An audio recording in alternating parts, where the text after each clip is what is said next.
할렐루야. 이 시간 다 함께 자리에 일어나셔서 함께 찬양함으로 나아가도록 하겠습니다.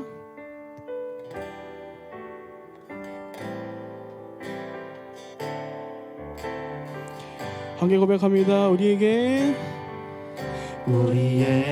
소원이 하나 있네. 주님 다시 오실 그날까지 우리 가슴에 새길 주의 십자가 사랑, 나의 교회를 사랑케 하네. 주의 교회를 향한 우리만의 희생과 포기와 가난과 고난, 하물며 죽음조차 우리 막을 수 없네. 우리 교회는 이 땅에 희망, 교회를 교회되게, 예배되게 우리 사용하소서. 진정한 부흥의 날 오늘 임하도록 우리 사용하소서. 교회를 교회되게, 예배되게 우리 사용하소서. 진정한 부흥의 날 오늘 임하도록 우리 우리 목소리 높여 고백합니다. 교회를 교회되게, 예배되게 우리 사용하소서. 진정한 부흥의 날 오늘 임하도록 우리 사용하소서.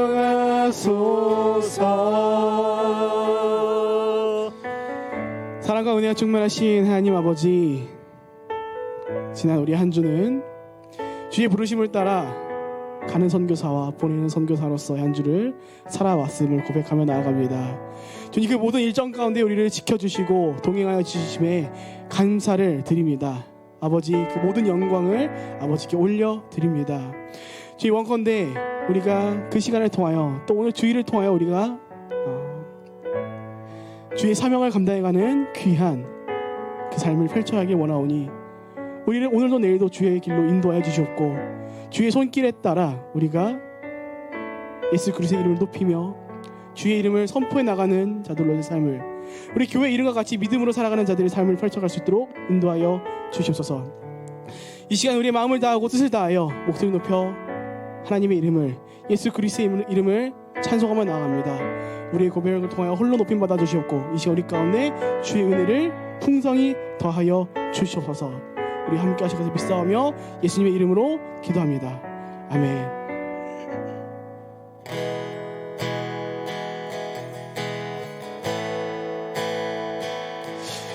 할렐루야. 오늘 이 시간 가운데 하나님께서 은혜를 더해줄 것을 믿습니다. 아멘. 함께 고백합니다.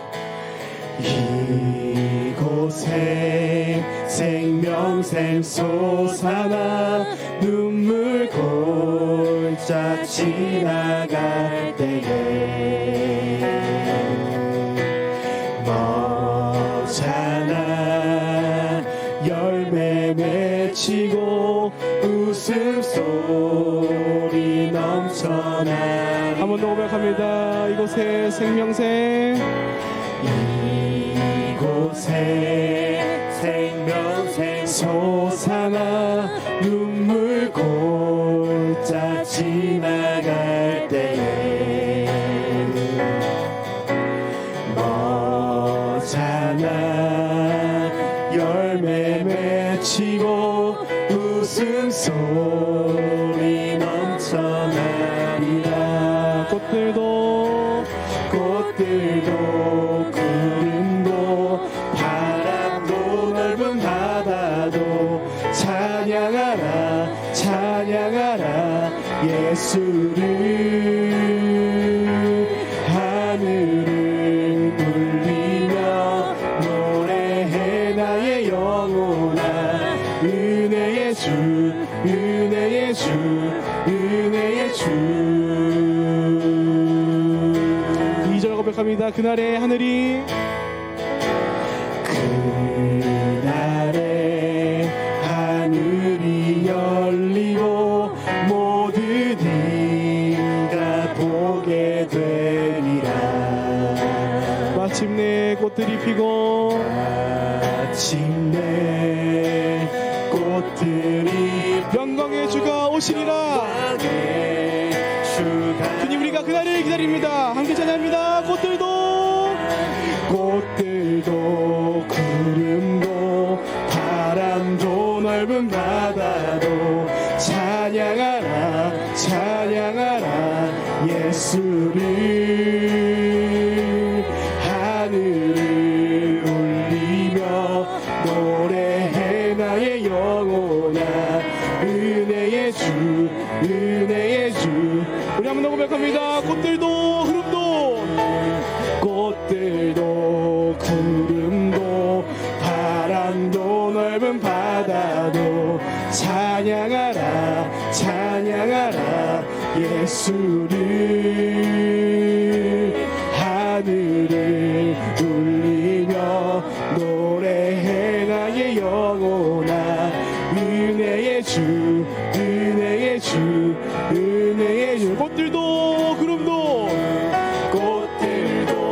구름도 바람도 넓은 바다도 찬양하라 찬양하라 예수를.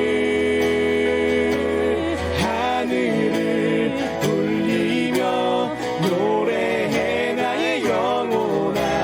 은혜의 주 은혜의 주 은혜의 주. 마지막으로 고백합니다. 꽃들도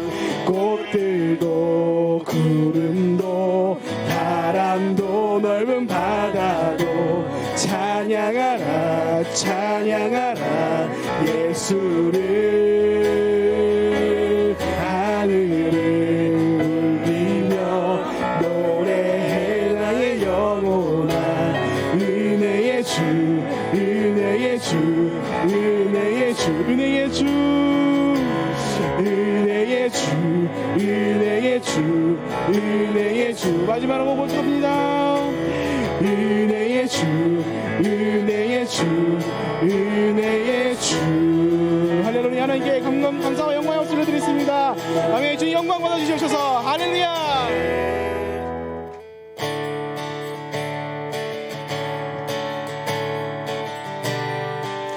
우리의 평생이 하나님께 속하였음을 믿습니다. 아멘.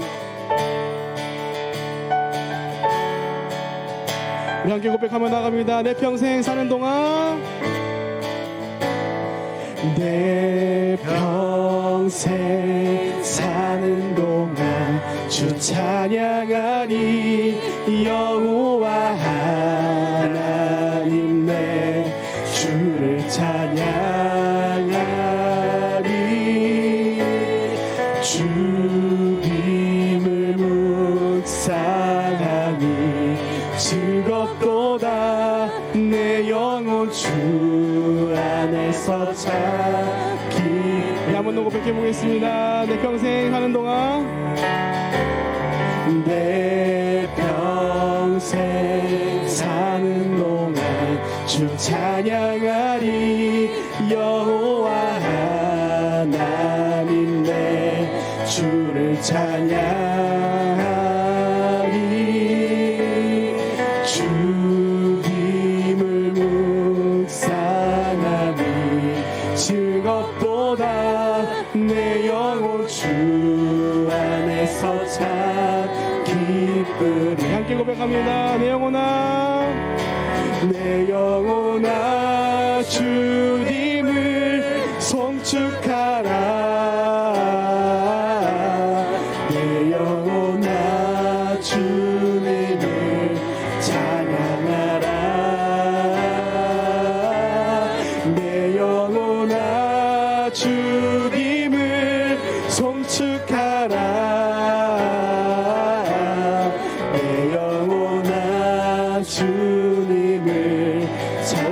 고백해 보겠습니다. 내 평생 사는 동안, 내 평생 사는 동안 주 찬양하리.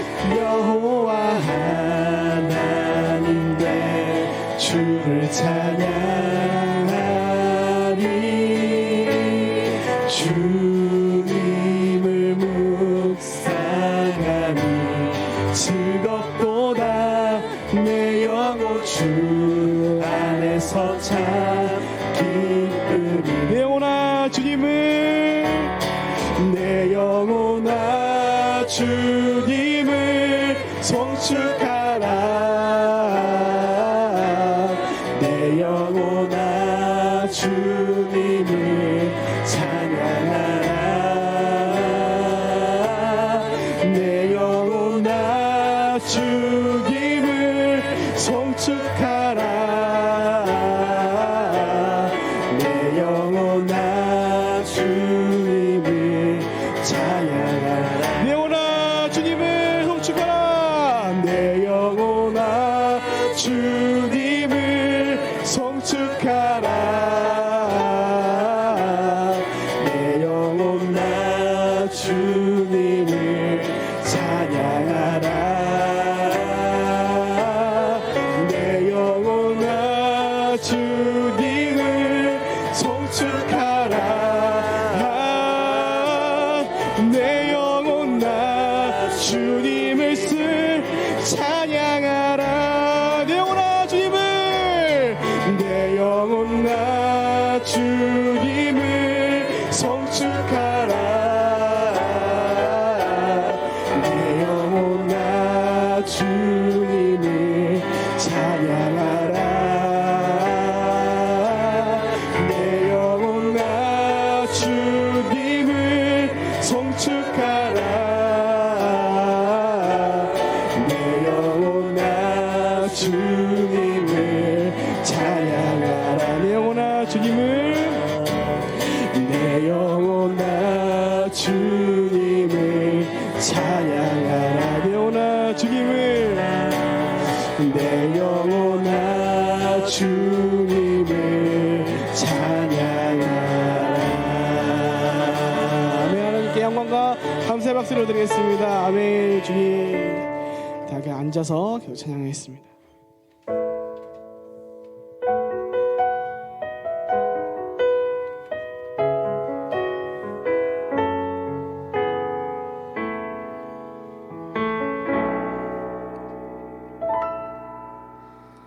이 세상을 살아가는 동안에 나의 힘을 의지할 수 없으니 기도하고 낙심하지 말 것은 주께서 참 소망이 되심이라. 하나님의 꿈이 나의 비전이 되고 예수님의 성품이 나의 인격이 되고 성령님의 권능이 나의 능력이 되길 원하고 바라고 기도합니다. 처음부터 고백합니다. 이 세상을 살아가는 동안에 나의 힘을 의지할 수 없으니 기도하고 낙심하지 말 것은 주께서 참 소망이 되시리. 한 번 더 고백하겠습니다. 이 세상을 살아가는 동안에 나의 힘을 의지할 수 없으니 기도하고 낙심하지 말 것은 주께서 참 소망이 되시리라. 하나님의 꿈이 나의 비전이 되고 예수님의 성품이 나의 인격이 되고 성령님의 권능이 나의 능력이 되길 원하고 바라고 기도합니다. 2절 고백합니다. 주의 길을 걸어가는 동안에 세상에 거두지할 수 없으니 감사하고 낙심하지 말 것을 주께서 참 기쁨이 한번 더 고백합니다. 주의 길을 걸어가는 동안에 주의 길을 걸어가는 동안에 세상에 거두지할 수 없으니 감사하고 낙심하지 말 것을 낙심하지 말 것을 주께서 참 기쁨이 되시리라. 참 기쁨이 할렐루야. 이것이 우리의 고백입니다. 하나님의 꿈이 나의 비전이 되고 예수님의 성품이 나의 인격이 되고 성령님의 권능이 나의 능력이 되길 원하고 바라고. 마지막으로 선포합니다. 하나님의 꿈이 나의 비전이 되고 예수님의 성품이 나의 인격이 되고 성령님의 권능이 나의 능력이 되길 원하고 바라고 기도합니다. 원하고 바라고 기도합니다. 원하고 바라고 기도합니다.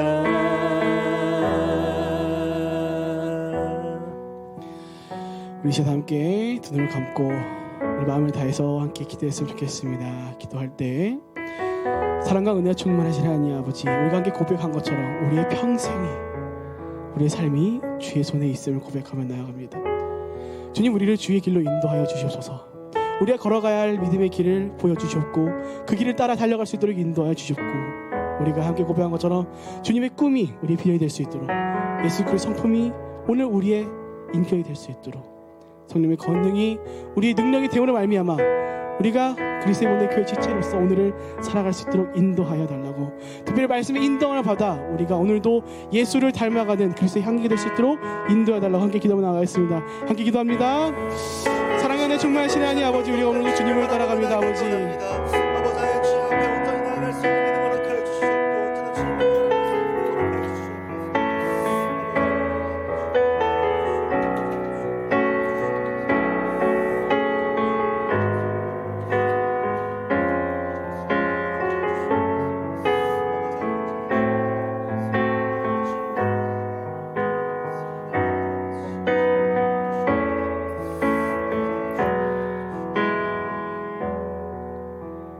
사랑과 은혜가 풍성하신 하나님 아버지, 거룩한 주일을 맞아 주님의 자녀들이 주의 성전에 나와 경배와 찬양을 드립니다. 주님만을 높이는 믿음으로 겸손히 예배하는 마음 받아 주시옵소서. 하나님께서는 우리의 삶을 태초부터 영원토록 인도하시는 분이라고 말씀하여 주심에도 때로는 그 하나님을 잊고는 합니다. 내 뜻대로, 세상의 잣대대로 결정하려던 나의 모든 선택과 방향을 내려놓는 결단으로 주님께 이끌리는 삶을 살게 하여 주시옵소서. 주님 믿음으로 사는 교회가 오랫동안 준비해온 일본 단기 선교를 잘 마치고 돌아왔습니다. 모든 가정 가운데 신실하게 인도해 주셨던 하나님께 감사를 드립니다. 우리 교회가 너무나 작아서 우리 교회도 어려운 게 많아서 선교를 준비함에 있어서 그 마음을 다잡지 못했던 순간이 있음을 고백합니다. 하지만 하나님께서 원하시는 예배는 크고 화려함이 묻어나는 것이 아니라 복음을 배우고 가르치는 제자의 삶임을 알게 해주심에 감사드립니다.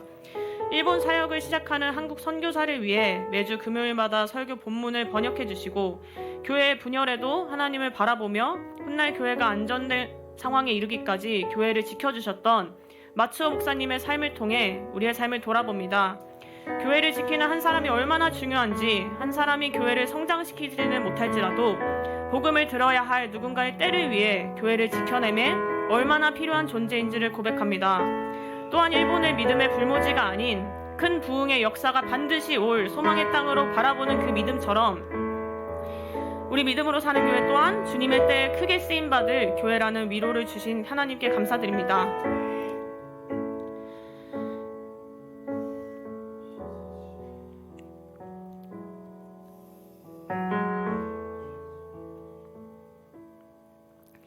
김경호 담임 목사님 위해서 기도합니다.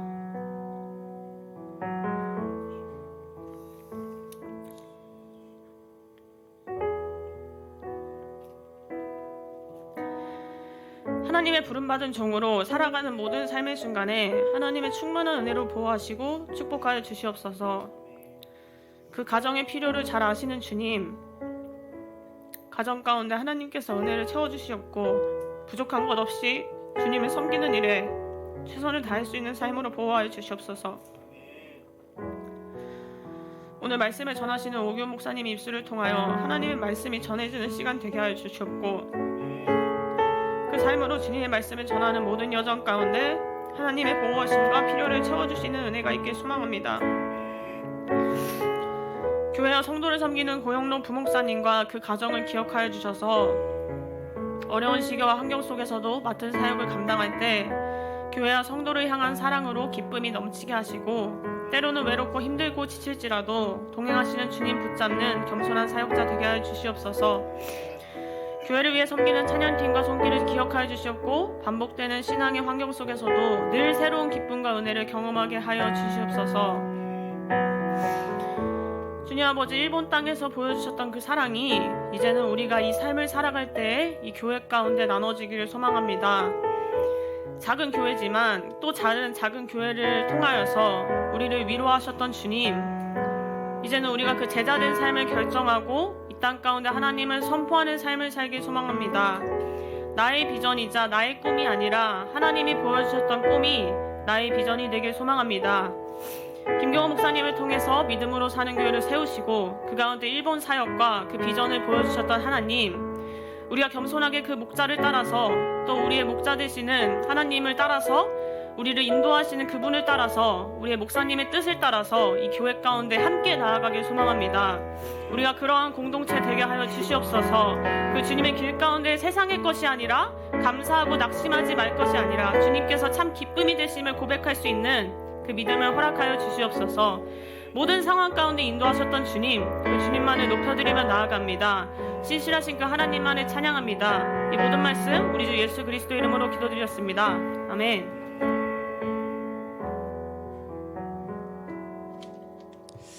우리 시간 다 함께 저쪽 앞뒤 분들에게 손을 뻗어서 축복하며 나아가겠습니다. 함께 고백합니다. 평화 하나님의 평화 하나님의 평강이 당신의 삶에 넘쳐나기를. 평화 하나님의 평강이 당신의 삶에 가득하기를 축복합니다. 사랑하고 축복합니다.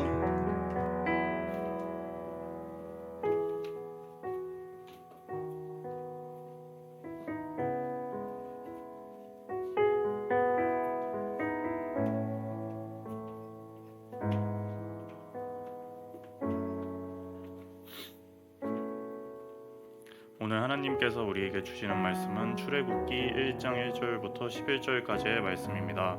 한 절씩 교독하겠습니다. 야곱과 함께 각각 자기 가족을 데리고 애굽에 이른 이스라엘 아들들의 이름은 이러하니 루벤과 시몬과 레위와 유다와 이사갈과 스불론과 베냐민과 단과 납달리와 각각이요. 야곱의 허리에서 나온 사람이 모두 70이요. 요셉은 애굽에 있었더라. 요셉과 그의 모든 형제와 그 시대의 사람은 다 이스라엘 자손은 생육하고 불어나 번성하고 매우 강하여 온 땅에 가득하게 되었더라. 요셉을 알지 못하는 헤롯이 그가 그 백성에게 이르되 이 백성 이스라엘 자손이 우리보다 많고 강하도다. 그런데 그들이 더 많게 되면 전쟁이 일어날 때에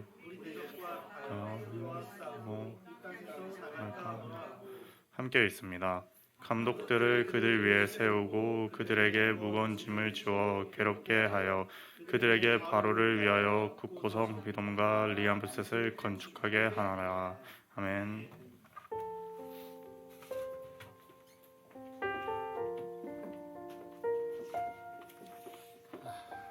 여러분 안녕하세요. 지난주 이렇게 우리 장로님, 권사님, 집사님, 우리 모든 청년들이 힘을 합해서 기도해 주신 덕분에 우리 연수자매님께서 기도한 그 내용처럼 정말 가장 중요한 것을 저희가 배우고 왔습니다. 이제 우리가 다음 주에 구체적으로 간증도 하고 또 만약에 가능하면 뭐 간단한 영상 클립이라도 여러분께 보여드리고 싶은데 여러분들이 그때 현장을 보고 같이 기도해 주실 만큼 은혜를 누렸으면 합니다.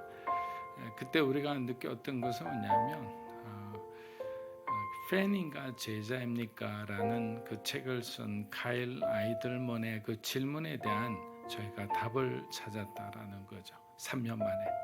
첫 번째는 뭐 정신없이 대접만 받다가 끝이 났다면 두 번째 해는 우리가 섬김을 통해서 그 현장에 있는 분들, 일본 분들을 이렇게 섬기는 그런 기쁨을 누릴 수 있었습니다. 그러나 이번에는 우리가 제자가 되어야 하겠구나.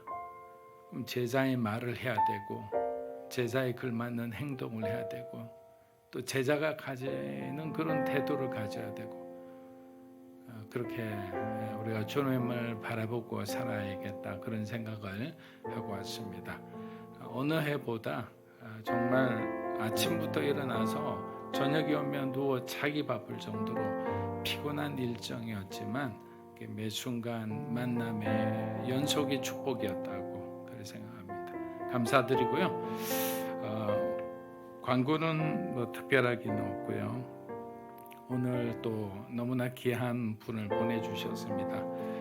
바로 이 제자의 삶을 살아가고 계시는 분입니다. 저희 교회가 굉장히 제가 몸이 아팠을 때 힘들었을 때 우리 목사님께서 오셔서 몇 주간을 이 강단을 지켜주셨습니다. 그리고 지금은 뭐 교수님의 총장님의 이제는 르완다의 선교사로서 그곳에 또 학교를 짓고 계십니다. 우리 목사님 모실 때 큰 박수로 환영해 주시고 우리가 그 이야기를 한번 들어보면 좋을 것 같습니다. 자, 우리 오기훈 목사님 오겠습니다.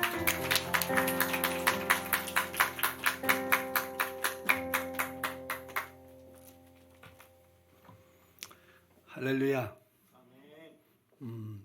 먼저 우리 믿음으로 사는 교회에 몇 년 만에 와서 이렇게 또 하나님 말씀 가지고 은혜를 나누는 기회를 주신 하나님께 감사를 드립니다. 오늘 예배를 통해서 주시고자 하는 하나님의 은혜를 우리 오늘 기도하신 자매님을 통해서 이미 다 받은 것 같아요. 내용은 잘 모르지만 또 일본 선교 내용도 듣고 싶지만 하여튼 하나님의 그런 감동이 있는 것 같습니다. 오늘 주신 또 본문 말씀을 가지고 하나님의 음성 듣기를 원하는데요. 오늘 설교 제목은 믿음의 길을 묻다입니다. 우리 예수 믿는 사람들은 믿음의 길을 가고 있는 사람들이죠. 그 믿음의 길의 최종 종착역은 우리가 이 세상 떠날 때 하나님의 품에 안겨서 영생 복락을 누리는 것일 겁니다. 예수를 믿는 사람이라면 그것에 있어서는 예외가 없습니다. 다 똑같아요. 그런데 그 종착역에 가기까지 가는 과정에서 얼마나 성숙하게 그 길을 가느냐 하는 것에 있어서는 사람마다 좀 차이가 있는 것 같습니다. 하나님의 말씀대로 온전한 모습으로 하나님이 약속하신 축복을 얼마나 누리면서 그 길을 가느냐라는 것은 성숙도에 따라 다른 것 같습니다. 오늘 그 성숙한 믿음의 길을 가기 위해서 우리가 해야 될 두 가지 질문을 본문을 통해서 살펴보려고 합니다. 출애굽기 1장은 우리가 읽은 대로 야곱하고 야곱의 가족 식솔 70명이 애굽 땅의 고센 요셉이 마련해 준 땅이죠. 거기 가서 정착하면서 하는 얘기로 시작을 하고 있죠. 그리고 나서 400년의 세월이 흐릅니다. 그 400년이 흐른 후의 결과를 오늘 본문의 1장 7절에서 이렇게 얘기를 합니다. 그 결과를 1장 7절을 아까 읽었지만 다시 한번 같이 읽어볼까요? 이스라엘 자손은 생육하고 불어나 번성하고 매우 강하여 온 땅에 가득하게 되었더라. 크고 강한 민족이 되었다라고 성경은 얘기를 하고 있습니다. 이 결과는 사실 하나님께서 아브라함에게 나타나셔 하신 약속에서 시작이 되죠. 어느 날 아브라함에게 오셔서 너는 본토 친척 아비집을 떠나라. 내가 내 민족을 크고 강하게 바다의 모래만큼 하늘에 있는 별만큼 크고 강하게 만들어주겠다라는 약속에서 출발한 내용입니다. 근데 400년이 지나서 하나님께서 그 약속을 이루셨어요. 우리가 이런 결과를 보게 되면 할렐루야 하나님 찬양합니다. 약속을 지키시는 하나님 감사합니다. 우리가 그렇게 생각을 하겠죠. 찬양을 합니다. 근데 한 가지 의문은 뭐냐면 하필이면 크고 강하게 되는 그 하나님의 축복을 애굽에서 하셨을까라는 거예요. 최종 목적지가 어디였어요? 가나안 땅이었죠. 가나안 땅에서 이루어 주셨다면 광야 40년을 뺑뺑이 도는 그 일을 하지 않아도 됐을 텐데 왜 하필이면 애굽에서 그것을 하셨을까라는 의문이 드는 겁니다. 여러분 성경에서 광야는 인생을 상징하는 말이죠. 그래서 우리는 인생은 뭐라 그래요? 광야다. 이 광야란 말은 우리가 인생을 살아가는데 아주 필수적인 것들이 부족하다는 거예요. 아무리 돈이 많아도 늘 돈도 부족합니다. 아무리 건강하다고 생각해도 우리가 늘 부족한 거, 필수적인 게 부족하기 때문에 고달픈 게 광야의 인생이죠. 그래서 인생을 광야에 비유합니다. 그런데 성경에서 애굽은 또 뭘 비유하냐면 애굽은 우리가 살아가는 이 세상을 상징하는 말이에요. 애굽이 그 당시에는 가장 큰 나라였고 가장 풍성한 것, 모든 것이 있는 나라였거든요. 우리가 원하고 좋아하는 거 어디 가면 있어요? 세상 나가면 다 있습니다. 그래서 우리는 세상에 나가서 열심히 살아가죠. 그런 것을 얻고 즐기기 위해서 세상에 나가서 살아갑니다. 자, 애굽에서 그렇게 큰 민족이 되게 하신 그 하나님의 그 축복이 아브라함이라는 개인을 통해서 이루어진 것이라면 지금 우리 이 결과를 보면서 그것을 우리 세상 개인, 이 세상에서 이루어진 것을 우리 개인에게 적용을 한다면 무슨 얘기가 되냐면 우리가 세상 나가서 살아가는데 하나님이 우리에게 복 주신다는 거예요. 잘 되게 하신다는 거죠. 성공하고 높은 자리도 올라가고 사업하면 대박이 터지고 유명해지기도 하고 하는 그런 좋은 것들, 성공하고 잘 되는 복을 주신다. 우리는 그렇게 우리 개인 인생에 적용할 수가 있습니다. 그러니까 정말 우리는 세상 나가서 열심히 살아서 잘 되고 성공한 그런 복을 받길 원하는데 하나님이 그런 복을 받기를 원하시는 줄로 믿습니다. 전 여러분들이 하나님도 그러시겠지만 정말 세상에서 잘 됐으면 좋겠어요. 여기 청년들도 있는데 청년들 좋은 잡도 없고 결혼해서 아들 딸도 잘 낳고 셋은 나세요? 예. 요즘 하나밖에 안 나는데 저는 넷이 있으니까 제가 자신 있게 얘기합니다. 예. 하여튼 그런 일들이 됐으면 참 좋겠습니다. 자, 그런데 우리가 이렇게 세상에서 잘 되는 복을 누릴 때 하나님 감사합니다라는 고백만 하고 끝날 것이 아니라 우리는 하나님께 물어야 돼요. 하나님, 우리가 세상 나가서 살면서 세상에서 왜 잘 되는 복을 주세요? 라고 물어야 됩니다. 우리가 복 받고 감사하는 것으로 끝나는 것이 아니라 우리가 하나님이 복을 주시는 이유를 우리는 묻고 분명하게 하나님으로부터 음성을 들어야 돼요.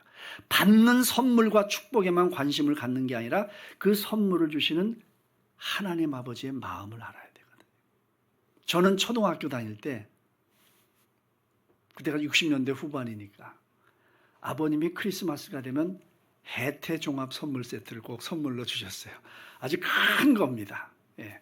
그 당시만 해도요, 학교 다니다가 구멍가게에 이렇게 보면은 꼭 구멍가게에 진열되는 사탕 하나가 먹고 싶은 거 침을 질질 흘리면서 먹고 싶어도 못 먹던 그런 시절이었는데, 크리스마스 때 그냥 초콜릿, 캔디, 껌 뭐 이런 거 다 있는 이걸 받으면 엄청나게 좋아요. 근데 제가 7남매 중에 막내이기 때문에 아주 잽싸게 행동을 하지 않으면 저한테 돌아오는 게 별로 없는 거예요. 그러니까 가지고 막 주머니에다 쑤셔놓고 방으로 가서 책상 서랍에 넣고 그랬던 기억이 납니다. 근데 그때는 생각을 못했는데 그때 아버님께서 저한테 선물을 주시면서 그런 생각이나 말씀을 하셨을 것 같아요. 야, 규훈아, 너 그때는 뭐 공부 잘하라는 게 다 덕담이니까 공부 잘하고 열심히 해서 성공해갖고 훌륭한 사람이 됐으면 좋겠다. 그런 마음으로 저한테 선물을 주셨을 것 같아요. 자, 그러면 하나님께도 하나님 아버지와의 관계성도 마찬가지죠. 우리가 복을 받을 때 하나님 할렐루야 감사합니다. 이번에 뭐가 돼서 사업에 대박이 나서 뭐 기도 응답이 돼서 감사합니다. 훌륭한 신앙이지만 그걸로 끝나는 게 아니라 하나님 저에게 왜 복을 주셨어요? 라고 물어야 돼요. 성경은 그 하나님의 마음이 어떤가를 창세기 1장에서 너희는 생육하고 번성하여 땅에 충만하라 땅을 다스리고 정복하라 이렇게 말씀하십니다. 신약 성경의 언어로 얘기한다면 너희는 가서 모든 족속으로 제자를 삼아 아버지와 아들과 성령의 이름으로 세례를 주고 내가 너에게 분부한 모든 것을 가르쳐 지키게 하라. 아마 그런 마음일 겁니다. 여러분, 하나님은 우리를 어디서 살게 하시냐면 세상에서 살게 하세요. 교회가 아닙니다. 잠깐 착각하는 경우가 있어요. 우리가 세상에서 사는데 교회로 살게 하시죠. 교회라는 정체성을 가지고 세상에서 살게 하시는 게 하나님의 뜻입니다. 그래서 우리는 세상을 향해서 살아야 되고 세상 안에서 살아야 되고 세상을 위해서 사는 삶의 그런 마음을 가지고 살아갈 수 있어야 돼요. 교회라는 정체성을 가지고 그리스도인이라는 분명한 자기 확신을 가지고 살아갈 수 있어야 되죠. 그래서 우리는 세상을 알아야 되고 세상을 경험해야 되고 세상을 뭐 어떻게 해서든 세상에 나가서 세상에서 살아갈 수 있어야 돼요. 세상을 배워야 되고 세상의 원리를 터득하는 것이 굉장히 중요하죠. 주식도 좀 알아야 돼요. 혹시 주식을 하십니까? 코인도 좀 해요? 왜 사람들이 그렇게 올인을 하고 하는지 알아야 돼요. 그래야 가서 말이더 붙일 거 아니겠습니까? 세상의 성공도 경험해야 되지만 세상의 실패도 경험하는 사람이 될 수 있어야 세상 사람들과 같이 함께 더불어서 살아갈 수가 있는 거죠. 복도 많이 누리고 유명해지고 높은 자리에 올라가고 복 많이 받고, 근데 그게 전부가 아니죠. 복 받는 것은 전부가 아니라 복 받는 것을 통해서 영향력을 끼쳐야 돼요. 왜 그래요? 하나님이 세상에 관심을 갖고 계시니까. 하나님이 세상을 이처럼 사랑하사 너희는 세상의 빛이라 너희는 세상의 소금이라고 성경은 분명히 얘기를 하고 있습니다. 그러니까 우리는 세상을 향해서 세상을 위해서 살아갈 수 있어야 돼요. 주님의 마음을 가지고 세상에 좀 더 가깝게 세상 사람처럼 사는 게 아니라 주님의 마음을 가지고 주님처럼 세상에 나가서 살아야 돼요. 여러분, 주님이 공생의 사역 3년 동안 주로 어디 계셨어요? 갈릴리.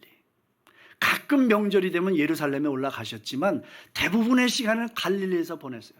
마을로 다니면서 전도하시고 하나님 나라에 대해서 전도하시고 말씀하시고 병자를 찾아내면서 고쳐주시고 배고픈 사람들에게 먹을 걸 나눠주시고 창기와 세리들과 어울리면서 대부분의 시간을 갈릴리 세상이에요.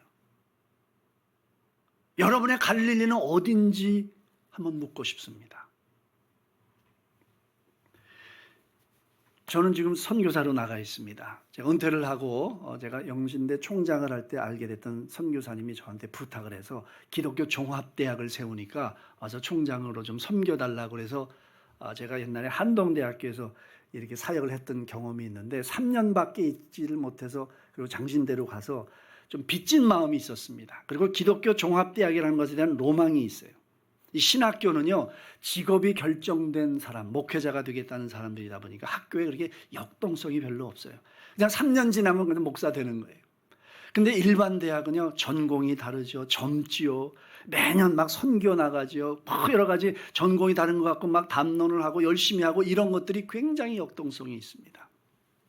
그래서 사회에 미치는 영향력은 사실은 기독교 종합대학, 신앙으로 무장되고 자기의 전문성을 가지고 나가서 하는 게 좋겠다. 그런 마음을 갖고 있었기 때문에 그런 부탁을 받았을 때 아멘하고 제가 가서 사실 한 7년 동안 루안다, 아프리카 선교를 다니다가 작년 1월부터 가서 상주하면서 선교사로 섬기고 있는데 가보면은요, 여기 청년들이 있는데 청년 실업수당 받지 마시고 3개월만 아프리카에 와서 보내시면 인간 개조가 가능하다 생각합니다.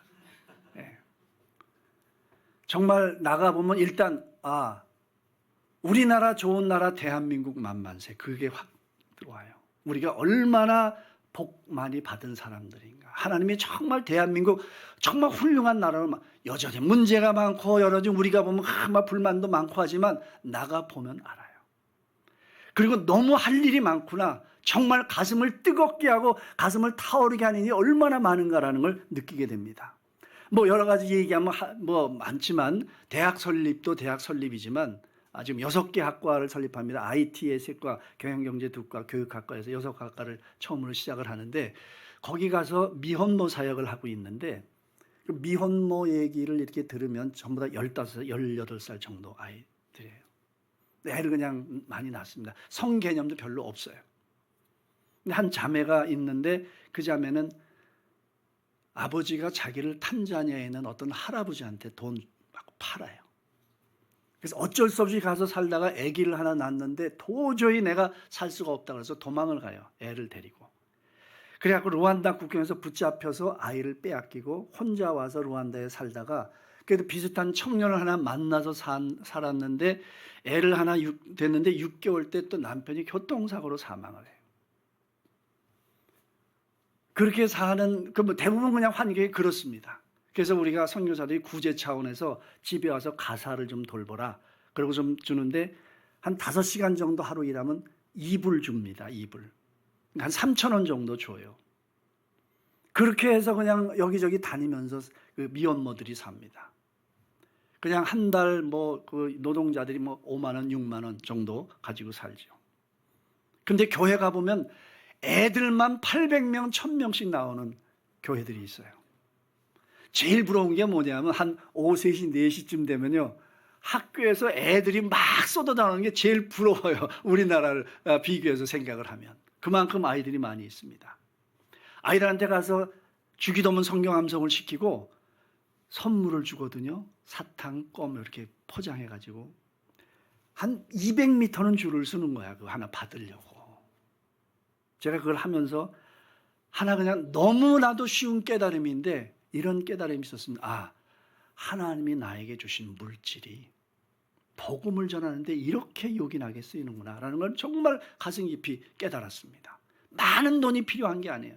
옛날에 루안다에 갔을 때는요. 재소자 사역을 하는데 갔었는데 그 재소자들이 옥수수죽을 만들기 위해서 가루를 만드는 일을 합니다. 인건비가 싸니까. 그래갖고 그 주위에 있는 16,000명 아이들에게 옥수수 가루를 나눠주는데 학교에다가. 근데 그 원가가 얼마냐는 줄 아세요? 원가가 한 끼가 30원밖에 안 돼요. 그리고 그걸 나눠주면서 성경 1시간 가르쳐 해달라. 근데 아이들이 한 끼를 먹고 살아요. 근데 학교에 오면 한 끼를 더 먹는 거야. 30원, 한 달에 1분만 있으면 그런 아이들 한 달을 먹일 수가 있어요.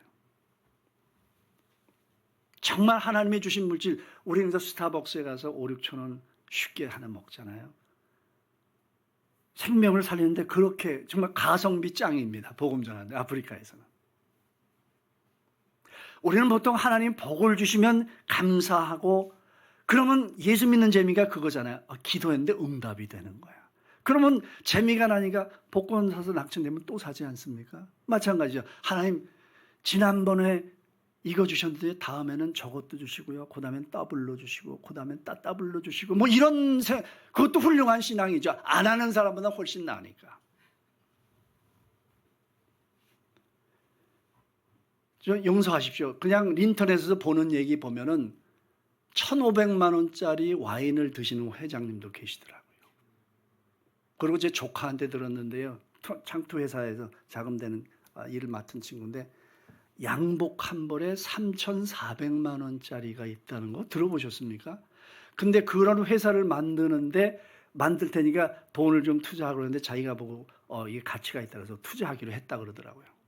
3,400만 원짜리 양복을 입는 사람들이었는데 그 회사라니까 그런 사람이 꽤 있다는 얘기예요.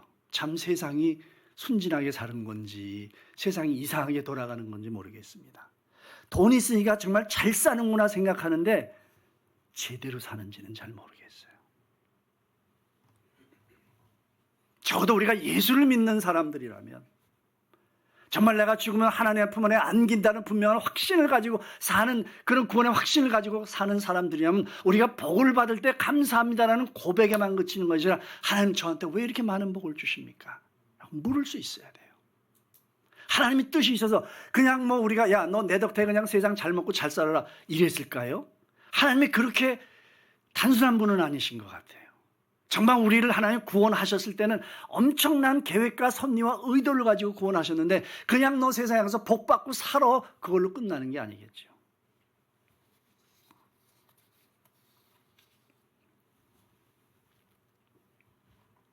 우리는 하나님께서는 우리가 은혜와 하나님 은혜와 축복의 통로가 되기를 원하시는 줄로 믿습니다.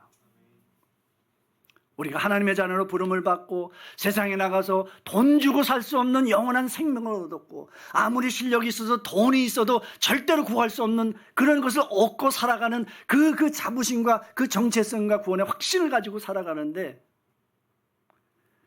세상 사람들이 볼 때 여러분 뭐 이맛박에다 예수쟁이라고 붙이고 다니나요? 아니거든요. 그런데 세상 사람이 보니까 저 사람은 도대체 뭐가 좋아서 저렇게 미소를 항상 지을까? 얼굴에 빛이 나네.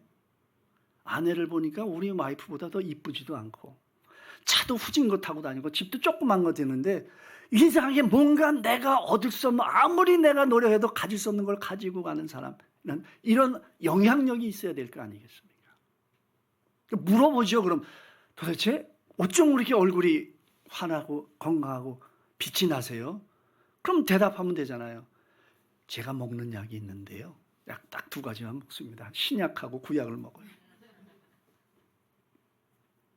무슨 화장품 쓰세요? 저는 시세이도 뭐 이 시세가 아니라 나 그냥 예수 믿어요. 그걸로 답이 되는 거죠. 거룩한 영향력이죠. 그래서 관계가 맺어지면 우리는 복음을 전할 수 있는 구원에 관한 이유를 묻는 자에게 온유한 심정으로 대답할 말을 준비하라 그랬잖아요.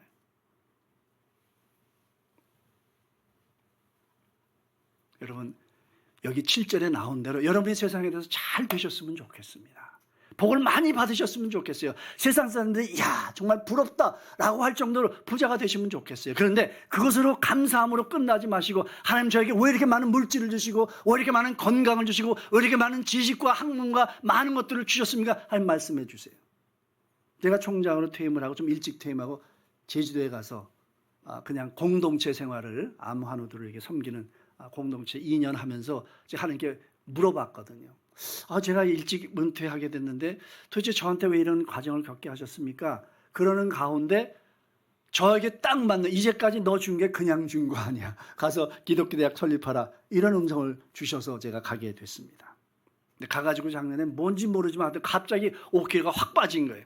이 1500m에 있는 키갈리에 있는 도시인데 잘 모르겠는데 높으니까 이제 뭐 산소도 부족하고 그러니까 좀 천천히 행동해라 뭐 이런 얘기를 썼지만 옛날에 갔을 때 괜찮았는데 잘 모르겠는데 그래도 하나님 건강에는 이상이 없다니까 감사하죠. 여러분 복 많이 받으시고요. 그 복 많이 받은 것에 대해서 하나님 왜 복을 주셨습니까? 하나님 목적이 뭡니까? 이유가 뭐 있습니까? 물어보시고 응답을 듣고 믿음대로 살아가시를 주의 이름으로 축원합니다. 자, 두 번째, 첫 번째 질문은 복 많이 받으셨을 때 왜 저한테 복 주셨어요? 묻는 겁니다. 두 번째 질문은 여러분 예수 믿는 삶을 살아가면서 복 받는 게 신앙의 전부가 아니에요.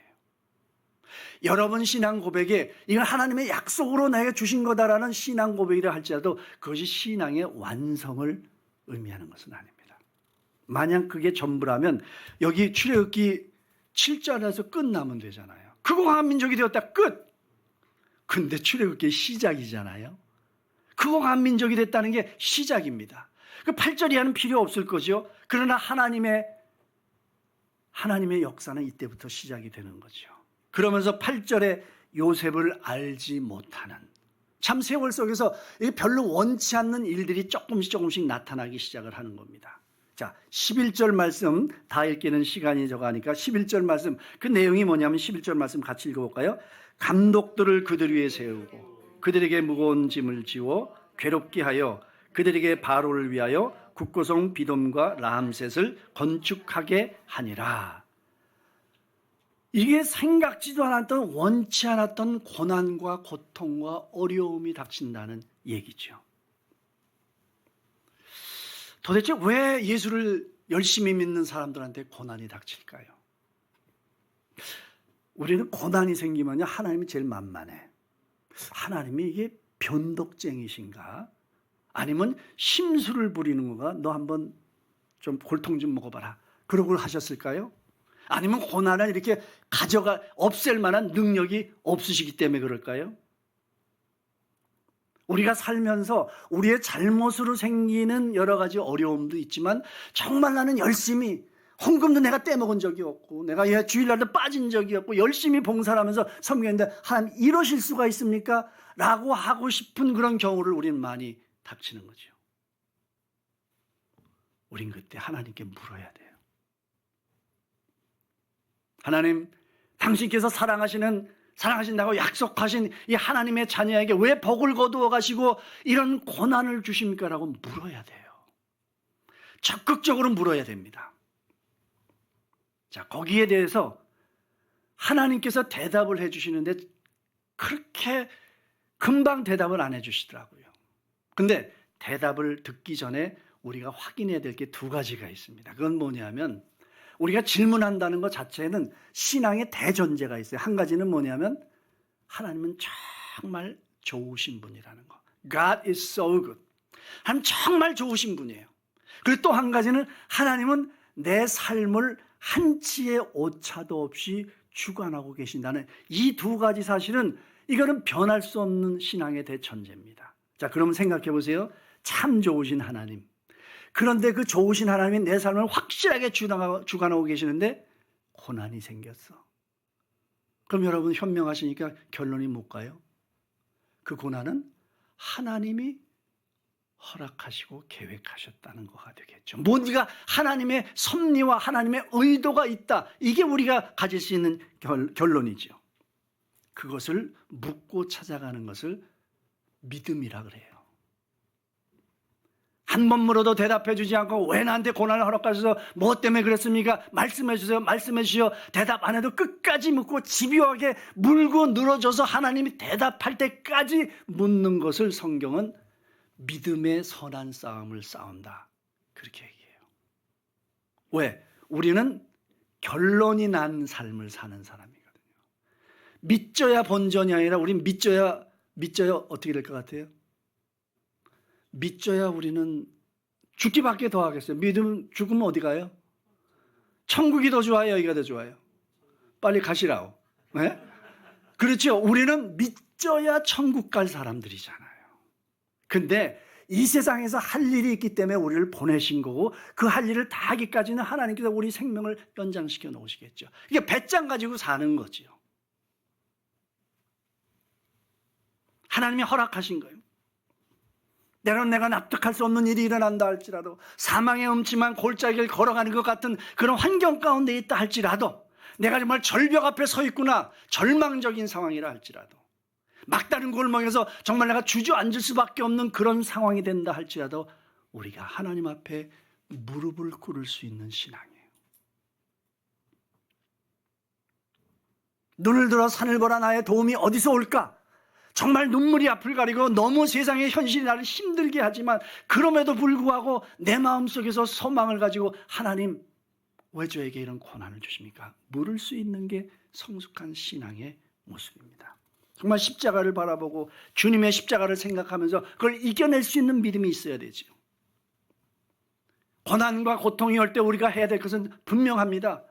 믿음의 주여 온전케 하시는 이인 예수님을 바라보는 거예요. 소망은요 환경 밖에서 오는 게 아니에요. 그거는 믿지 않는 사람도 보니까 되겠네.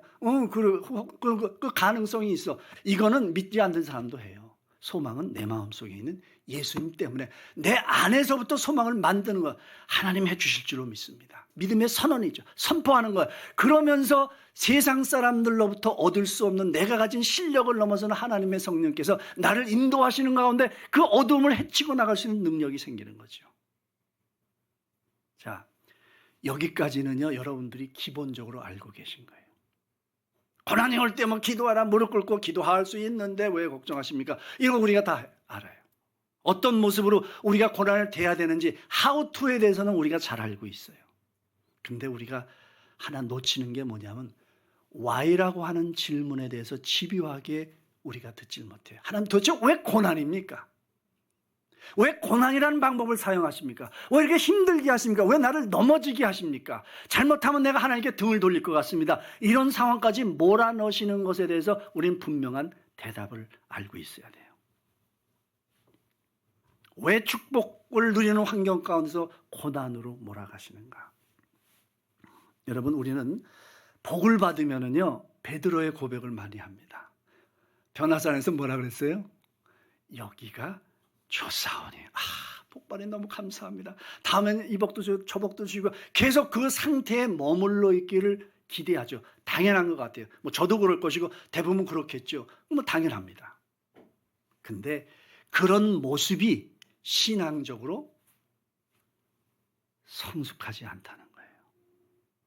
기도하고 받고 감사하고 좋습니다라고 하는 게 훌륭한 신앙인 것 같지만 큰 틀에서 보면 아닐 수 있다는 겁니다. 여러분 동화 신데렐라 얘기하시죠? 신데렐라가 이복 언니들 때문에 굉장히 힘든 삶을 살았잖아요. 예. 계모 때문에 아주 힘들다가 어떤 일이 일어났어요? 왕자를 만나잖아요. 유리구두가 신발이 맞아가지고. 그러고 나서 결론이 어떻게 돼요? 신데렐라는 왕자를 만나 결혼하고 행복하게 살았더라. 동화는 그래요. 동화는. 어떻게 여러분 인생이 그렇든가요? 동화처럼 되든가요?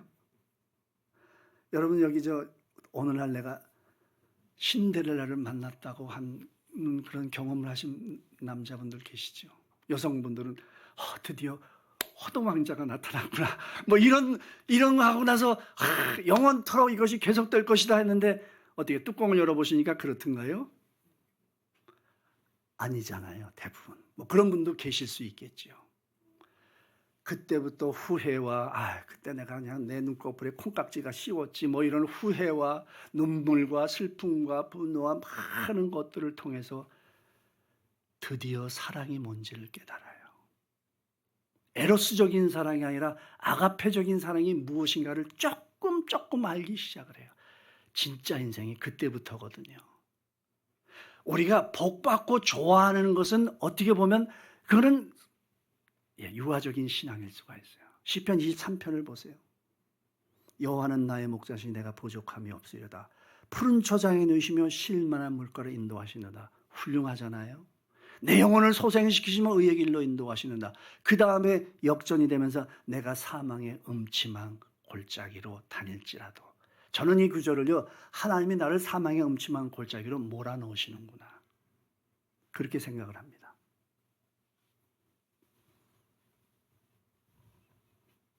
영적으로 보면 축복을 받은 것으로 우리 신앙이 완성되는 게 아니에요. 애들한테는 그냥 과자나 사탕 사주면 우리 아빠 최고, 우리 엄마 최고라 그래요. 여전히 초등학교밖에 아니겠죠. 근데 대학생한테 야 너 사탕 먹어라 그러면 그 대학생 애들이 그렇죠? 아닌 거거든요. 인생의 고민을 하는 순간들이 있죠. 여러분, 경제학적인 용어로 이 축복을, 하나님이 주신 축복을 말하자면 이렇게 얘기합니다. 경제학에서는 성장은 타락을 잉태한다 그래요. 성장은 타락을 잉태한다. 여러분, 세계 금융위기가 뉴욕의 월가에서 시작됐는데 이게 파생 상품을 만들어서 살았다고 얘기하죠. 왜냐하면 성장의 열매가 너무 달콤하거든요. 이 열매가 너무나도 좋은 거를 약속하고 있기 때문에 그거를 거부하기가 힘든 거예요.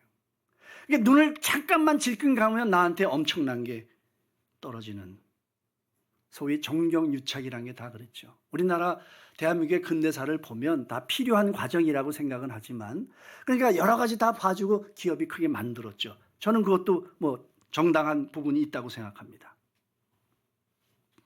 성장이 블랙홀이 되기 시작하면서 가치와 도덕과 인륜과 모든 바르게 지켜야 할 것들을 다 삼켜버립니다. 잠깐은 너무너무 이게 좋은 거거든요.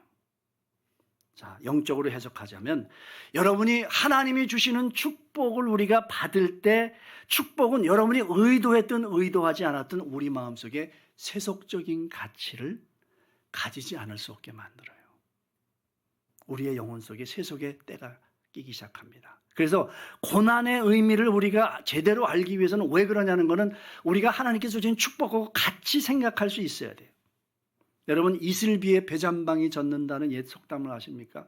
나가보니까 비가 오는 것 같기도 하고 안 오는 것 같기도 하고 우산이 별로 필요 없겠네. 그러고 한 2시간 다녔더니 속옷까지 다 젖더라는 얘기예요.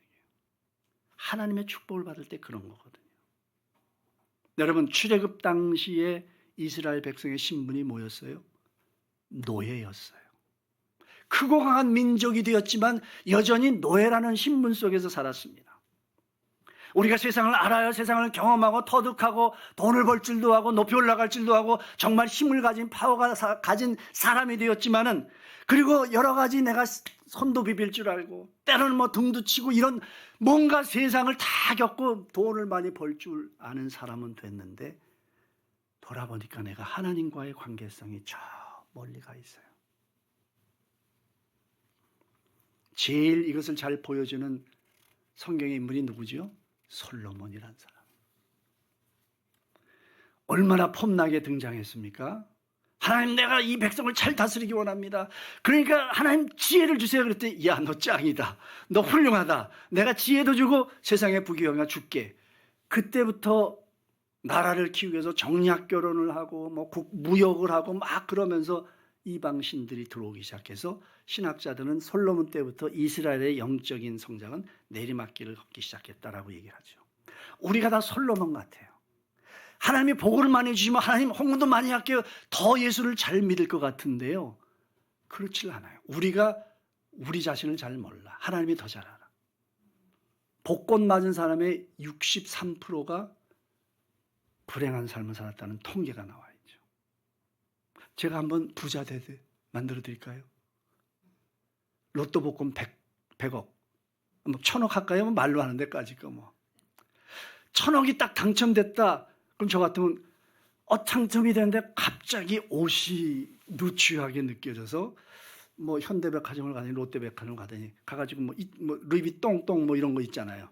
한 1000억이 있는데 뭐 한 10벌 산다고 뭐 되겠습니까? 그 10벌 딱 차고 차를 타려고 그러는데 갑자기 차가 너무 후져 보여. 람보르기니 하나 살까요? 아니, 1000억 있는데 뭐 한 3, 4억짜리 뭐 문제 있습니까? 뭐 집도 막 뭐 여러 가지 다 바꾸고 이러면서 뭐가 변했어요? 변한 거는 환경과 조건밖에 없어요. 근데 그중에 변하지 마야 될 내 모습이 있는데 내 목소리가 달라지고 만나는 사람이 달라지고 내 주장이 강해지고 내가 변하기 시작해요. 그게 사람이에요. 그렇지 않은 분도 계시겠지만 그 스타벅스, 야, 내 소셜 포지션이지 어떻게 스타벅스에서 만나냐. 저 63빌딩의 스카이 라운지로 와. 내가 한턱 쏠게. 사람이 그렇게 되는 거죠. 1000억 있잖아요. 1000억. 그러면서 내가 이래봬도 말이야. 이런 사람으로 변하는 게 사람인 것 같아요. 이렇게 우리가 의도했던 의도하지 않았던 우리가 세속화되고 변질된 신앙의 모습으로부터 바른 신앙의 모습으로 돌아오게 하기 위해서 하나님이 내리시는 유일한 처방이 고난이라는 거예요. 왜 고난이냐고요? 하나님께 물어보세요. 성경은 그렇게 얘기를 하고 있어요. 고난이 없으면 사람은 자꾸 조건과 환경에만 관심을 가지고 그것에만 올인을 해요. 더 좋게, 더 좋은 거, 더 많이, 더 큰 거 계속해서 아무리 해도 온 세상 천하를 준다고 해도 우리 인간은 만족하지 못해요. 파스칼이 그랬죠. 우리 인간 마음 가운데는 예수 그리스도로 말미암지 않고는 채울 수 없는 게 있다는 거예요. 세상으로 다 채워도 허전하다는 거죠. 근데 고난이 생기면, 내 실력으로 감당할 수 없는 문제가 생기면 드디어 우리는 믿음이라는 초월적인 시각을 가지고 그 막다른 골목에서 이제는 세상적으로는 방법이 없는데 믿음의 눈으로만 볼 수 있는 하나님을 찾기 시작해요.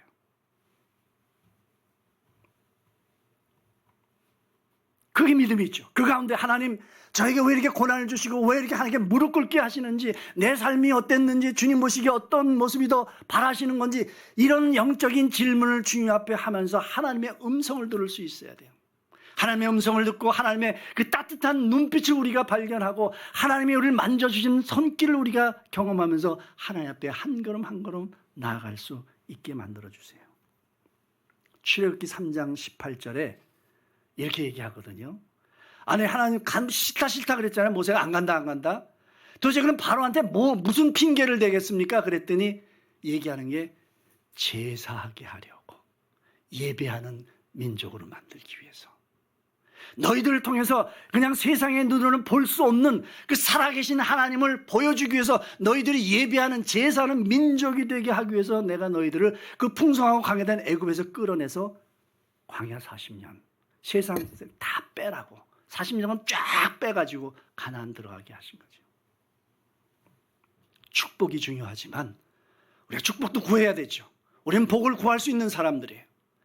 그러나 그것이 세상의 영향력으로만 남아있어서는 곤란해요.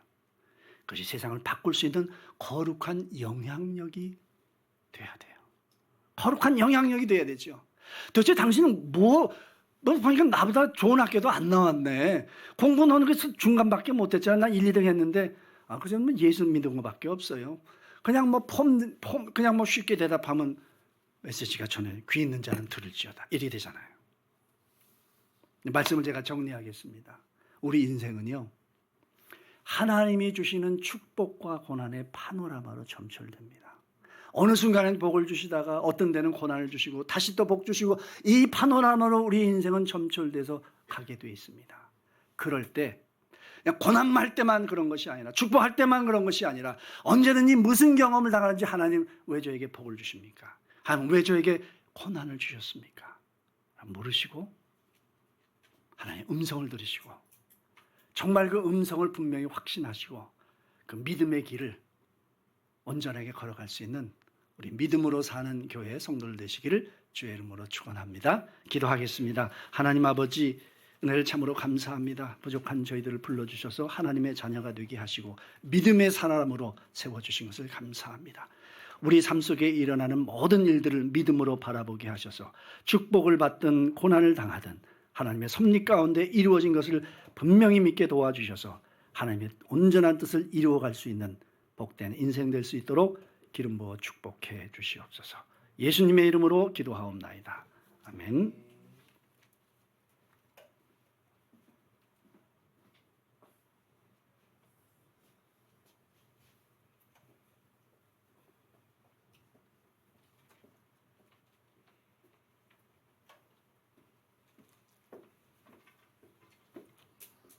우리 다 함께 기도하겠습니다.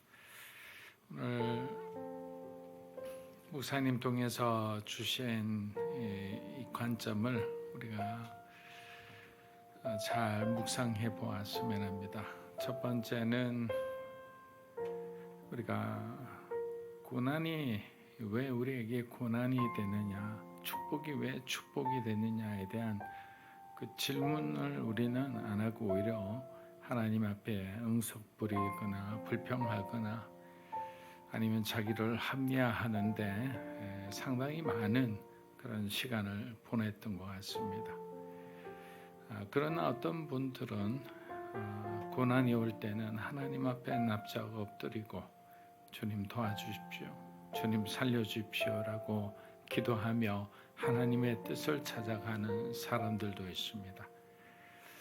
그리고 때로는 세상의 그 관점과 그 기준에 우리가 너무나 익숙해져 있다 보니까 고난이라는 것은 무조건 부정적으로 바라본다는 거예요. 그리고 그 고난의 상황조차도 우리는 부끄러운 것으로 생각하기 쉽습니다. 그러나 하나님이 우리에게 주신 그 시간이고 고난이고 또 어려움이라면 그것은 우리에게는 굉장히 값진 어떤 귀한 시간이라는 거죠.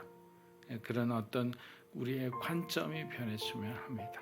이 시간 기도하겠습니다. 말씀하신 대로 여러분들이 깨달음 주신 그것을 붙잡고 하나님 참된 믿음의 사람으로 살기 원합니다. 어떠한 상황이든 하나님의 관점으로 이 고난과 축복을 해석하며 주님이 기뻐하시는 참된 예수 그리스도의 제자의 삶이 우리 되게 하여 주시옵소서. 끝까지 믿음으로 선한 싸움을 싸우고 하나님 앞에 우리가 정말 작은 일에도 충성한 종으로 칭찬받는 사람이 되게 하여 주시옵소서. 우리 함께 기도하며 나아가겠습니다. 살아계신 아버지 하나님 감사합니다. 오늘도 하나님께서 우리의 모든 삶 가운데 하나님 귀한 말씀을 통해 우리의 영을 깨워주시고 우리가 막연히 생각하던 그 모든 것을 하나님 구체적으로 이제는 우리에게 도전을 주시고 우리가 이제는 결단을 하고 우리가 정말 고난 앞에서 하나님 앞에 정직하게 반응하게 하여 주시옵소서. 고난을 두려워하지도 않고 고난을 부끄러워하지도 않고 오히려 이 어려운 가운데 하나님의 뜻을 찾고 내 안에 회개할 것이 무엇인지를 돌아보게 하시고 오히려 하나님 앞에 단독으로 정말 우리가 주님을 인격적으로 만나는 귀한 시간 되게 하여 주시옵소서. 성령 하나님 사랑하는 우리 성도들 한 분 한 분을 귀하게 여겨주시고 한 분 한 분에게 성령으로 충만하게 하여 주시고 무엇보다도 하나님 우리가 하나님으로부터 축복을 받았을 때 하나님을 멀리 떠나지 않도록 어리석은 행동을 하지 않도록 항상 우리에게 선줄로 알면 넘어질까 두려워하는 그 말씀대로 주님이 우리를 높이셨을 때 주님이 우리에게 축복을 보여주셨을 때 주님이 우리에게 능력을 보여주셨을 때 우리가 오히려 더 겸손하고 하나님의 음성에 우리가 똑바로 듣고 그리고 하나님의 음성대로 행동하는 그런 믿음의 사람들 되게 하여 주시옵소서. 꿈이 없는 사람에게는 꿈을 주시고 또 방황하는 사람에게는 올바른 길을 보여주시고 끝까지 하나님이 원하시는 그 길을 그 선교의 길을 그 복음의 길을 영혼을 구원하는 그 모든 길에 하나님이 기뻐하시는 그 명령에 순종하며 살아가는 하나님의 귀한 백성들 되게 하여 주시옵소서. 때로는 우리가 삶의 지엽적인 문제에 매여 우리의 가슴이 또 우리의 감정이 상하기도 합니다. 하나님 우리가 주님을 바라보며 우리의 세계관을 넓히게 하시고 우리가 포용하고 우리가 서로 공존하고 합력하여 선을 이룬다는 것이 무엇인지 선교 현장마다 찢어지고 분열된 그 모든 것이 결국에는 하나님의 일에 인간의 감정이 들어가고 인간의 이익이 들어가고 인간의 생각이 들어간 것입니다. 하나님 다시 한번 우리가 정말 하나님 안에서 아무것도 아닌 주의 능력이 아니면 우리가 아무것도 할 수 없다는 것을 우리가 깨닫고 다시 한번 하나님 앞에 무릎 꿇는 주의 백성들 되게 하여 주시옵소서. 존귀하신 주님, 오늘 우리에게 다시 한번 말씀을 통해 일깨워 주시고 다시 한번 곰곰이 우리가 묵상하는 가운데 그 질문 가운데 답을 찾는 사랑하는 우리 성도들 그리고 성도들의 자녀들의 삶이 되게 축복하여 주시옵소서. 예수님의 이름으로 기도합니다. 아멘. 자, 우리 다 함께 일어나셔서 하나님 앞에 봉헌하겠습니다.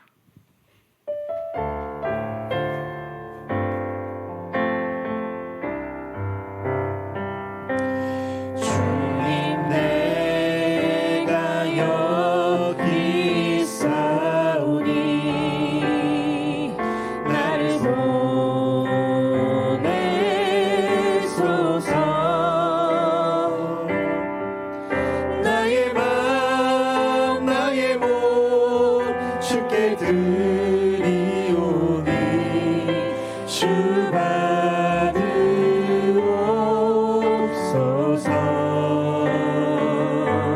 주님 내가 여기 있사오니 나를 써주소서.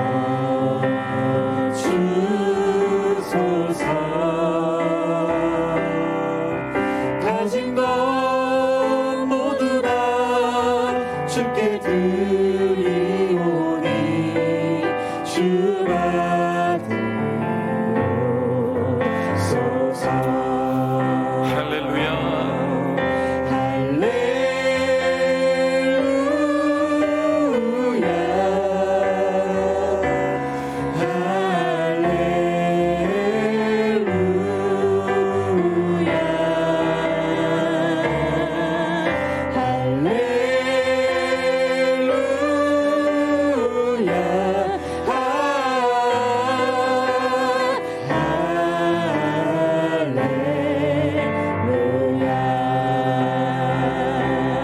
나를 받으옵소서.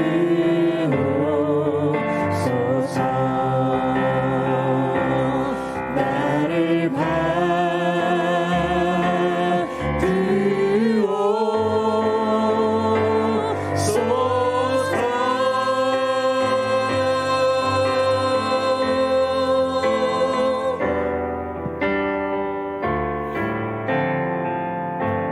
오기현 목사님 축도 부탁드립니다.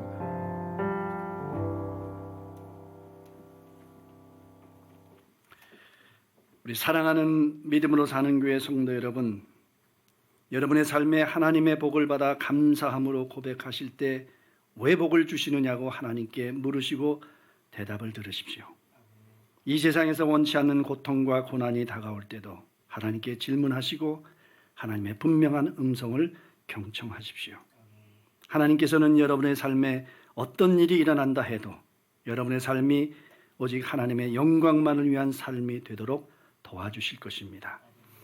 이제는 복의 근원이 되시는 우리 구주 예수 그리스도의 은혜와 우리 인생의 주관자가 되시는 하나님 아버지의 극진하신 사랑하심과 하나님이 내 인생의 가장 우선임을 고백하도록 도우시는 성령님의 역사하심이 사랑하는 우리 믿음으로 사는 교회 성도들 머리머리 위에 저들의 가정과 사역과 일터와 그리고 온 세계에 흩어져 복음을 전하는 선교사들의 사역 위에 이제로부터 영원토록 함께 하시기를 간절히 축원하옵나이다. 아멘.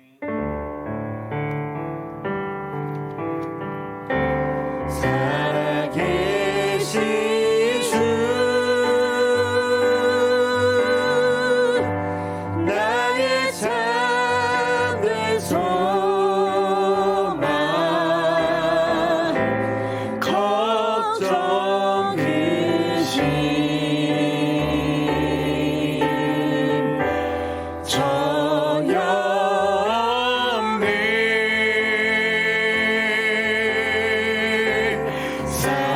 사랑의 주님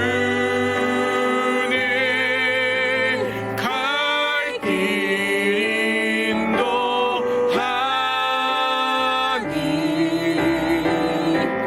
내 모든 삶의 기쁨 늘 충만하네.